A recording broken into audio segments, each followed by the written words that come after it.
안녕하세요. 토방김 사장입니다. 여러분의 토방에서 머리를 식혀드리고자 준비한 분석입니다. EPL 경기로 준비했으며 분석 시작 전에 구독과 좋아요는 저에게 큰 힘이 되니 구독과 좋아요 한번 부탁드리겠습니다. 모든 경기를 분석하지 못하니 꼭 알람 설정을 해두시고 긴급하게 올라가는 영상에 대한 분석과 정보 및 결과 예측을 놓치지 마시기 바랍니다. 이외 더 다양한 경기의 배당 추적과 분석 및 결과 예측이 필요하시다면 고정 댓글에 링크로 연락 주시면 더 많은 도움을 드릴 수 있도록 하겠습니다. 금일 경기는 토트넘과 첼시의 경기입니다. 우선 하나는 어느 정도 추세상 말씀드릴 수는 있는 것 같습니다. 무승부는 없을 가능성이 높다는 것입니다.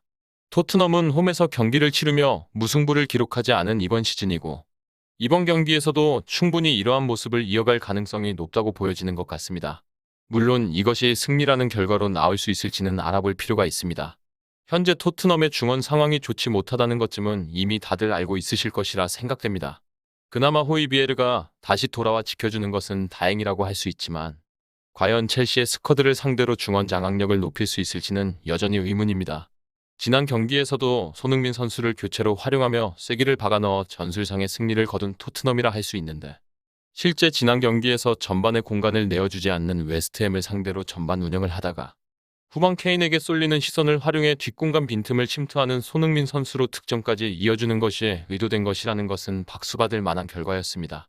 하지만 첼시는 최근까지도 결과가 상당히 좋지 못한 점과 함께 홈에서 사우샘프턴에게도 클린시트 패배를 기록해 부진하고 있고 바뀌어가는 스쿼드에 아직 결과를 만들어내지 못하고 있다는 점은 상당히 안타깝지만 분명 조직력이 나빠 보이지는 않는다고 생각됩니다.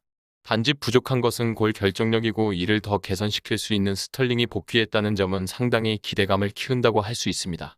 개인적으로 현재 화면상에는 하베르츠가 톱으로 표시되어 있지만 스털링이 이번 경기에서 출전하지 않을 이유는 전혀 없어 보입니다.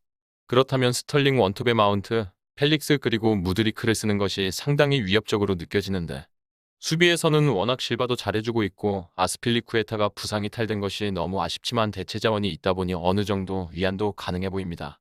첼시가 최근까지도 결과적으로 멀티골을 내어주는 경기들도 없었다 보니 이번 경기에서도 이는 토트넘에게 경기를 힘들게 할 능력치 정도는 충분히 있다고 판단됩니다. 그렇다면 이번 경기에서 케인의 발끝만 막아낼 수 있다면 다른 위협은 최소화시킬 수 있을 것으로 보이고 기나긴 첼시의 부진이 이번 경기를 통해서 끝을 볼 수도 있다고 생각이 들기도 합니다. 지난 8월에 있었던 2라운드 경기에서는 2대2의 무승부가 기록이 되었는데 당시에 토트넘의 중원이 온전한 상황에서도 점유율은 첼시가 64%를 가져갈 만큼 차이가 났다 보니 이번 경기에서는 더욱이 중원 강점을 살려서 첼시가 운영할 여지는 있다고 보여집니다. 더 살펴봐야겠지만 개인적으로 현재까지 언급드린 바를 통해서는 첼시의 손을 조금 더 들어주고 싶은 마음이 생기는 것 같습니다. 그리고 우리는 배당을 살펴봐야 합니다. 현재 토트넘에게 2.55의 초기 배당률이 설정되었고 이 배당에서 배팅 시 기대 승률은 39%인데 이번 경기의 데이터를 기반으로 한 통계적 승률은 45%라고 빅데이터는 평가하고 있습니다. 또한 토트넘이 2.55의 배당을 책정받은 보유한 표본상에서 승률이 무려 71%라는 점에서 의외로 토트넘 쪽으로 많은 부분이 데이터적으로는 우세하다고 기록되고 있습니다. 하지만 첼시가 토트넘을 상대로 8경기 연속 패배가 없다는 점과 함께 토트넘이 홈에서 무승부를 기록하지 않고 있는 추세를 고려한다면 과연 이러한 빅데이터의 추세가 옳은지 의심을 하게 되는 것 같습니다. 현재 bet365에서는 토트넘에게 2.55의 초기 배당률을 유지하고 있고 이외 업체들 중 최저 2.40 배당까지 기록된 곳도 있으나 배당이 2.59에서도 오르는 업체가 있는 만큼 추후 배당이 더 떨어질 가능성을 논하기에는 이미 팽팽한 배당 속에 큰 변화가 없을 것 같다고 판단되는 것 같습니다. 또한 언더의 배당이 약 정배당으로 책정되고 있는 흐름은 동감하기 조금 힘들어 보입니다. 해외 매체들에서는 1대0의 토트넘의 승리와 1대1의 무승부 정도로 이번 경기를 생각하고 있는데 개인적으로 토트넘의 3백 상황에서 첼시의 공격은 측면의 강점이 더 있을 것으로 보여지고 2대1 정도로 첼시가 이길 수 있지 않을까라는 생각을 하게 되는 것 같습니다. 스털링의 복귀도 상당히 반가운 첼시이고 이제는 공격에서 답이 조금 나올 것이라고 판단하게 됩니다. 실제 지난 경기도 스털링에게 상당한 기회가 있었는데 스털링이 못했다기보다는 사우샘프턴이 6탐방어로 막아낸 결과라고 할 수 있기에 이번 경기는 조금 언더 오버의 선택지는 과감히 버리고 첼시의 승리로 한번 엑셀을 밟아보는 것이 나쁘지 않을 것 같다고 보여집니다.